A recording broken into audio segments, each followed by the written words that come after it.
నిత్యమైన కృపతో నీకు వాత్సల్యము చూపుదును. యెషయా 54:8. మనము ఏమై ఉన్నామో కేవలము దేవుని కృపయై ఉన్నాము. విశ్వాసము ద్వారా కృపచేతనే రక్షింపబడి ఉన్నాం. అయ్యా, తండ్రి, అబ్బా అని పిలిచే అర్హత దేవుడు అనుగ్రహించాడు. ప్రభువైన యేసుక్రీస్తు కృపా సత్య సంపూర్ణుడు.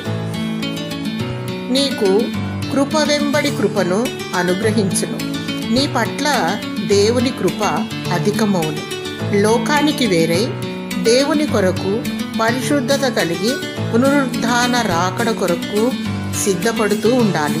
అనాది కాల సంకల్పము చొప్పున జగత్పునాది వేయబడక ముందే దేవుడు నిన్ను ఏర్పరచుకున్నాడని ఎరిగి బహునిష్టగా దేవునికి ఇష్టంగా జీవించాలి.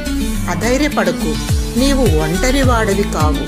నీ పక్షాన దేవుడున్నాడు. నిన్ను అనాథగా విడువడు. శాశ్వతమైన ప్రేమతో నిన్ను ప్రేమించుచున్నాడు. దేవుడు తన వాత్సల్యమును, కృపను చూపుచున్నాడు. ఆయన నీ పట్ల ఆయన ఒక్కరే నమ్మదగిన దేవుడు. తన వాగ్దానమును నీ పట్ల నెరవేర్చును. జీవగ్రంథమందు నీ పేరు లిఖింపబడిన నిన్ను వరుడు తన రథములో కొనిపోబడును. దేవుని స్తుతించు. దేవుని కృప నీకు తోడయుండును గాక. ఆమేన్.